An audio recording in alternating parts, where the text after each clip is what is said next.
అందరికీ నమస్కారం।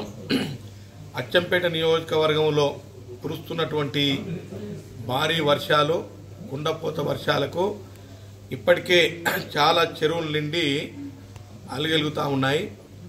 అదే విధంగా ఈ నల్లమల్ల ప్రాంతంలో ఉన్నటువంటి ఘాట్ రోడ్లలో కొండ చర్యలు విరిగి కింద పడడం జరిగింది। ఉమామహేశ్వరం పాప వినాశనం దగ్గర ఎడతెరిపి లేని వర్షం కారణంగా ఈ వాటర్ ఫాలింగ్ ఉధృతి పెరిగింది। కాబట్టి వీటిని దృష్టిలో పెట్టుకొని ఏదైనా ప్రయాణాలు ఉంటే వాయిదా వేసుకోండి। ఇదే కాకుండా అన్నిటికి మించి గ్రామాలలో పాత ఇళ్లల్లో అంటే పూరి గుడిసె కానీ కట్టెకప్పు కానీ పాత ఇళ్లల్లో దయచేసి ఆ ఇళ్లను వెకేట్ చేయండి। రెండవది ఏమిటంటే ఈ వరద వస్తున్నటువంటి కాలువలు చూడటానికి వెళ్ళి సెల్ఫీ అండ్ ఫోటో ద్వారా కొంతమంది దాంట్లో కింద పడి చనిపోవడం గతంలో చూసాం। వాటి దగ్గర కూడా వెళ్ళకండి, చాలా వరకు ఇళ్లలోనే ఉండండి। మరి ఎక్కువ శాతం ఈ వర్షాకాలంలో వర్షం పడుతున్న సందర్భంలో కరెంటు స్తంభాలను టచ్ చేస్తే అర్థంగా ఈ షాక్ వచ్చి చనిపోయే ప్రమాదం ఉంది। మరి వీటన్ని దృష్టిలో పెట్టుకొని ప్రజలందరూ కూడా అప్రమత్తంగా ఉండాలని కోరుతా ఉన్నాం।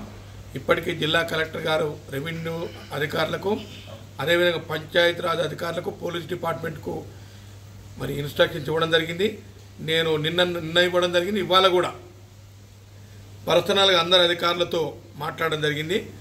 కేఎల్ఐ కాలువలు కూడా అక్కడక్కడ తెగిపోయినాయి, చాలా చోట్ల ఈ చెరువులు ఓవర్ఫ్లో అయ్యి కొన్ని అలుగుల దగ్గర కొన్ని రాళ్ళు కొట్టుకపోవడం జరిగింది, తూములు కూడా లీకేజ్ అవుతున్నాయి। మరి ఇరిగేషన్ అధికారులు పోలీస్ డిపార్ట్మెంట్కు రెవెన్యూ డిపార్ట్మెంట్కు అదేవిధంగా పంచాయతీరాజ్ డిపార్ట్మెంట్కు ఇప్పటికే అన్ని రకాల సూచనలు ఇవ్వడం జరిగింది।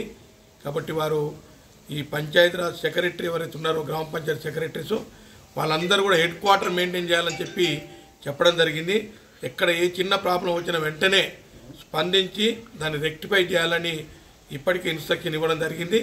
గౌరవ ముఖ్యమంత్రి గారు కూడా రాష్ట్ర వ్యాప్తంగా ఈ తీసుకోవాల్సిన జాగ్రత్తల గురించి చీఫ్ సెక్రటరీ ఆఫ్ తెలంగాణ గవర్నమెంట్కు సూచనలు ఇవ్వడం జరిగింది। అందరు కలెక్టర్లు కూడా అప్రమత్తంగా ఉన్నారు।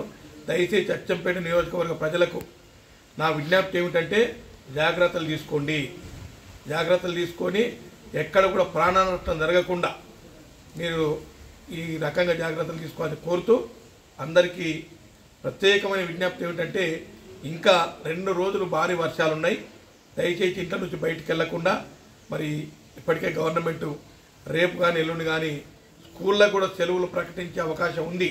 కాబట్టి వీటన్నిటిని కూడా గమనించి జాగ్రత్తగా ఉండాలని విజ్ఞప్తి చేస్తూ సెలవు తీసుకుంటారు। Thank you.